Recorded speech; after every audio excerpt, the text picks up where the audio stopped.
kecil nih bapak lu gitu kan. Iya. Itu nggak boleh naikin harusnya. Tapi nggak apa-apa. Iya, tapi Doktif ya alhamdulillah berharap beliau tahu ya karakter orang ya. Dan Sekarang ternyata, saya mengenal karakter orang. Jadi mungkin Kohani kan, Kohani sekarang Doktif tanya bener-bener, apakah jujur ya Dr. Zakir Naik mengenal seorang Richard Lee? baru mengenal di sana. Baru mengenal di sana. Ya, saya yang minta tolong gini dok. Saya waktu Coba itu guys bingung. dengerin ya, ini jujur. Waktu itu gini. Jujur. Oke, Acara Kohani, Zakir silakan. Naik sebentar lagi berlangsung. Saya ada tim IO yang bilangnya profesional, yang bilangnya bisa ngurus media, engagement, exposure. Acara tinggal 1 bulan lagi, nggak sampai malah. Saya nggak punya exposure.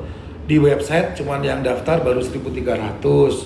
Saya nggak punya support. Alhamdulillah ala kulli hal, saya baru dapat bencana yang orang nggak usah tahu. Iya, betul. Itu banyak saksi teman-teman dekat saya, tapi tolong dirahasiakan.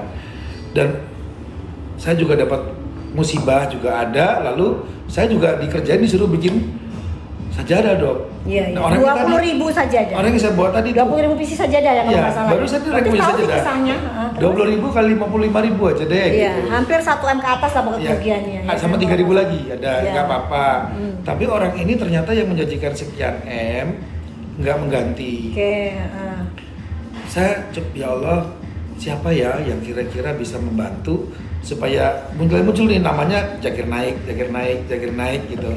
Nah, waktu itu saya nelpon Bang Dery Sulaiman, Bang. Awalnya saya Bobon Santoso nih. Bang, Bobon Santoso boleh nggak Bang bantu Zakir Naik? Kenapa? Dokter Zakir Naik bawa 50 tim dan nggak mungkin dia makan warteg atau nasi padang. Iya, iya. Nah, why kita nggak bikin acara nih Bobon Santoso nih ngobrol sama Iya, saya. iya. Tapi terus saya ingat lagi, oke deh Richard nih baru masuk Islam kayaknya menarik nih. Jadi dia bilang, Dok mau nggak bantuin saya? Ngapain? Naikin Zakir Naik. Oke. Nah, saya kasih konsepnya, ambil yang orang lain nggak pernah bikin, dan sebenarnya itu bener-bener memang benar. Dokter Zakir nggak pernah podcast. Dokter Zakir nggak pernah podcast. Memang ya? tidak pernah Oke. podcast, dan itu kesempatan beliau mudah-mudahan menjadi hidayah, menjadi hikmah. Harapannya pada ya, saat itu bagaimana ya. seorang Zakir Naik yang terkenal itu hidupnya sederhana. Oke, betul. Nah, itu kejadiannya kenapa, dan ya alhamdulillah saya berterima kasih dibantu untuk exposure-nya, untuk lebih orang mengenal Zakir Naik. Ternyata juga ada yang lain-lain bantu. Mudah-mudahan itu jadi pematik yang kalau seorang Richard Lee, entah apapun lain orang, kalau dia mau bantu kenapa kita enggak? Betul. Gitu. Cuman mungkin yang Doktif agak sesalkan, beliau membuat statement bahwa beliau diundang oleh Dr. Zakir Naik. Ya, itu yang Doktif agak sesalkan. Kenapa dia harus mengaku seperti itu? Yang undang saya. Nah, selaku betul. panitia. Kenapa? Tapi kan di situ dikesankan bahwa Richard itu diundang oleh Dr. Zakir Naik. Dr. Zakir Naik itu mengenal seorang Richard Lee. Ya, itu jadi berita yang seperti itu yang tersebar gitu tapi kok. mungkin gini, mungkin kita berhusnuzon. Saya mewakili Yayasan Zakir Naik, jadi dia seperti itu. Tapi sudah, itu buat saya bukan masalah besar. Saya malah dengan tulus, yuk doakan salah satu yang merusak hubungan bisnis, hubungan ormas Islam, hubungan antar ulama, hubungan dalam perusahaan, hubungan dalam pertemanan, itu adalah penyakit hati. Ujub, ria, summa, hasad, iri, ain, dengki. Dan makanya kita disuruh berdoa, ya muqallibal qulub sabit qalbi ala dini. Betul. Nah, kita berdoa, Betul. siapapun umat Islam. Tahu nggak dok, dokter itu baik, maaf nih ya, bukan nasihat untuk maaf kalau lancang. Baik Richard Lee, baik Doktif, baik kita semua, sebelum mati nama kita dipanggil. Betul. Umati Oleh Rasulullah, umati. betul. Jadi kalau kita bertikai, sedih nggak Nabi kita? Nah, cuman gini, saya sendiri bilang ke Richard, tolong mulai sekarang, apapun itu saksinya ada, apapun yang terjadi, jangan sebut nama Doktif. Dan mudah-mudahan juga saya berharap, kalau pidana urusannya saya nggak ikut-ikut dong. Ya kayak orang nih kemarin, wah nih baikan dong sama Nang Sedu, ya nggak bisa sudah LP suruh baikan. Nah betul. Nah gitu ya.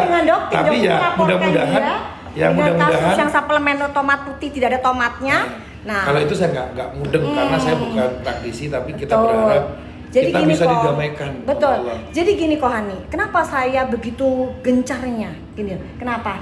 Karena beliau ini melakukan hal-hal yang sebenarnya Doktif tahu fakta yang sebenarnya. Sama seperti pada saat Doktif lihat di podcast Bang Felix Shaw.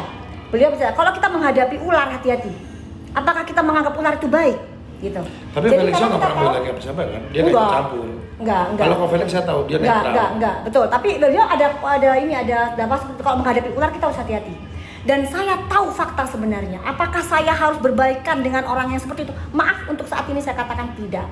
Gitu. Jadi karena saya tahu fakta, kecuali saya nggak tahu atau saya berdasarkan dari katanya. Kalau itu gitu. Jadi saya tahu. Kalau itu analoginya adalah amar ma'ruf nahi munkar. Itulah yang saya lakukan. Jadi Kohani, kenapa saya agak kecewa pada saat Kohani bilang dokpeng itu? Saya bilang Kohani tidak mengenal Doktif. Ternyata sahabatnya Habib Usman memaki. Iya. Nah itu Habib saya juga. Gitu Nah jadi Doktif sampai berani bilang apa yang Doktif katakan itu adalah suatu fakta. Kenapa? Sampai Doktif pernah sumpah Al-Quran yang sebenarnya Doktif cukup sesalkan ya guys. Karena kalau sumpah Al-Quran itu dilakukan itu cepat sekali balasannya. Jadi Doktif sempat sesalkan itu. Sekesal apapun kita, semarah apapun kita, sebaiknya jangan melakukan sumpah Al-Quran. Itu sarannya Doktif ya, karena cepet banget balasannya guys. Serem gitu ya, serem. Jadi di sini Doktif mau klarifikasi juga ke teman-teman ya. Doktif juga Kohani pada saat itu tidak berniat juga untuk nyenggol Doktif, hanya candaan yang ternyata dimasukkan konten oleh si Hans. Ya memang mereka berdua inilah ya yang menurut Doktif saat ini emang Doktif lagi menghadapi mereka amar ma'ruf nahi munkar melawan dua orang ini. Karena Doktif tahu banget salah satunya mereka pun yang bikin konten di Polres Palembang yang saat ini lagi dalam proses juga. Gitu, kita doakan semua dapat hidayah. Amin. Saya dikasih hidayah. Saya juga. Semua orang dikasih hidayah. Betul. Amin. Gitu ya guys ya. Oke guys ya, Dodi pamit dulu. Ada yang bisa disampaikan Pak Hani? Nanti insya Allah kita semua support ya. Doakan acara Zakir Naik. Ada tamu kita ulama dunia, terserah sekarang mau dibikin malu, mau dipulangkan ke negaranya, atau mau dibikin berantakan, ada di tangan kita. Insya Allah berjalan dengan lancar acaranya. Amin. Ya, insya Allah kita niatnya baik, ketemu sama orang-orang baik, dimudahkan semuanya. Oke guys ya. Oke guys ya, pamit. Assalamualaikum. Ya. Waalaikumsalam, salam cerdas bareng Doktif. Dokter Detektif. Bye. Kalau saya pikirnya kayak gitu orang bingung kali ya. Kenapa? Saya pikirnya kayak gitu bencana yang orang nggak usah tahu. Iya, betul. Itu banyak saksi teman-teman dekat saya, tapi tolong dirahasiakan.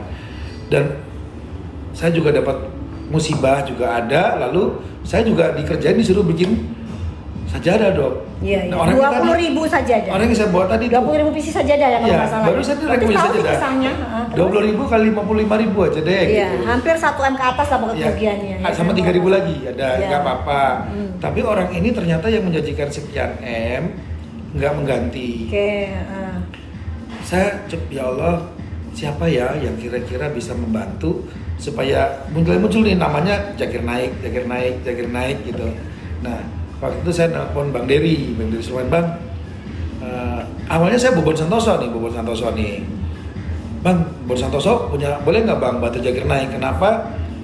Dokter Zakir Naik bawa 50 tim dan nggak mungkin dia makan warteg atau nasi padang. Iya. Nah, why kita nggak bikin acara nih Bobon Santoso nih ngobrol sama saya. Iya. Tapi terus saya ingat lagi, oke deh Richard nih baru masuk Islam kayaknya menarik nih. Dia bilang, Dok mau nggak bantuin saya? Ngapain? Naikin Zakir Naik. Oke. Nah, saya kasih konsepnya, ambil yang orang lain nggak pernah bikin, dan sebenarnya itu bener-bener memang benar. Dokter Zakir nggak pernah podcast.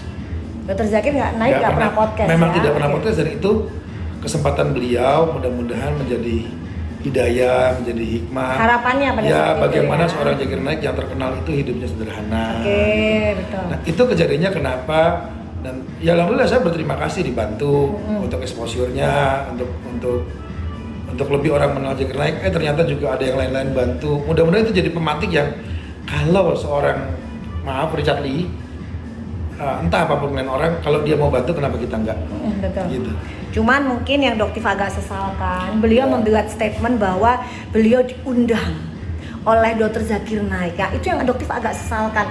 Kenapa dia harus mengaku seperti itu? Yang undang saya. Nah selaku betul. panitia. Kenapa? Tapi kan di situ dikesankan bahwa Richard itu diundang oleh Dr. Zakir Naik. Dr. Zakir Naik itu mengenal seorang Richard Lee. Ya, itu jadi berita yang seperti itu yang tersebar gitu Tapi kok. mungkin gini, mungkin kita berhusnuzon. Saya mewakili Yayasan Zakir Naik, jadi dia seperti itu. Tapi sudah itu buat saya bukan masalah besar. Saya malah dengan tulus, yuk doakan.